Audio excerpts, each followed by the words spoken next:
Hello everyone, welcome to our channel Foodtube and Travel. ഏവർക്കും പ്രിയപ്പെട്ട ഉള്ളിത്തീയലാണ് ഇന്ന് നമ്മൾ ഉണ്ടാക്കാൻ പോകുന്നത്. ഉള്ളിത്തീയൽ ഉണ്ടാക്കാൻ ആവശ്യമായ ഇൻഗ്രീഡിയൻസ് എന്തൊക്കെയാണെന്ന് നോക്കാം.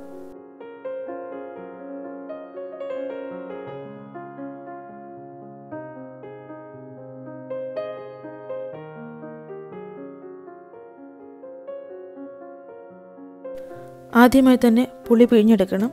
ഞാനിവിടെ ചെറിയ നാരങ്ങ വലുപ്പത്തിലുള്ള വാളൻ പുളിയാണ് എടുത്തിരിക്കുന്നത്. അതിലേക്ക് 2 കപ്പ് ചൂടുവെള്ളം ആഡ് ചെയ്യാം. 10-15 മിനിറ്റിനുള്ളിൽ പുളി നന്നായി അലുത്ത് വരുമ്പോൾ കൈകൊണ്ട് തിരുമ്മി പിഴിഞ്ഞ് അരിച്ചെടുത്ത് നമുക്കിതുപോലെ മാറ്റിവെക്കാം. അടുത്തതായി 1.5 കപ്പ് ചെറിയുള്ളിയാണ് ഞാൻ എടുത്തിരിക്കുന്നത്. ഉള്ളിയുടെ വലുപ്പം അനുസരിച്ച് 2-4 ആയി നമുക്ക് നീളത്തിൽ കട്ട് ചെയ്തെടുക്കാവുന്നതാണ്. അടുത്തതായി തേങ്ങ വറുത്തരയ്ക്കണം. അതിനായി 2 കപ്പ് തേങ്ങയാണ് ഞാൻ എടുത്തിരിക്കുന്നത്. ഒരു പാനിൽ 2 ടേബിൾ സ്പൂൺ എണ്ണ ചൂടാക്കി തേങ്ങയും കറിവേപ്പിലയും ആഡ് ചെയ്ത് ബ്രൗൺ കളർ ആകുന്നതുവരെ കണ്ടിന്യൂസ് ആയി ഇളക്കി കൊടുക്കാം.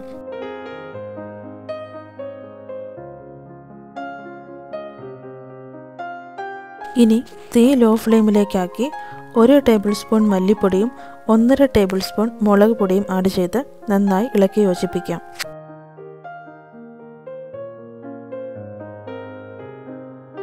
അതിനുശേഷം ചൂടാറുന്നതിനായി നമുക്ക് വേറൊരു പാത്രത്തിലേക്ക് മാറ്റാം. ചൂടൽപ്പം കുറഞ്ഞതിന് ശേഷം നന്നായി അരച്ചെടുക്കാം.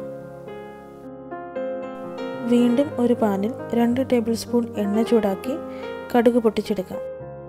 അതിനുശേഷം 3 വറ്റൽമുളക് ആഡ് ചെയ്ത് ജസ്റ്റ് ഒന്ന് ഇളക്കി കൊടുക്കാം.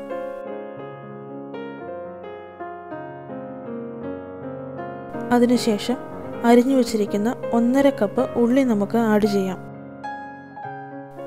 അതോടൊപ്പം തന്നെ 2 പച്ചമുളകും 1 തണ്ട് കറിവേപ്പിലയും 1/4 ടേബിൾ സ്പൂൺ മഞ്ഞൾപ്പൊടിയും 1/2 ടേബിൾ സ്പൂൺ ഉപ്പും കൂടി ആഡ് ചെയ്ത് നന്നായി ഇളക്കി വഴറ്റിയെടുക്കാം.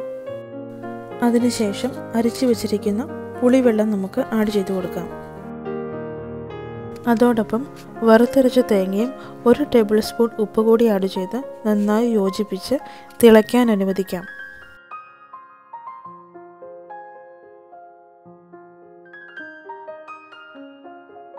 ഏകദേശം 5 മിനിറ്റാണ് ഞാൻ തിളപ്പിച്ചിരിക്കുന്നത്.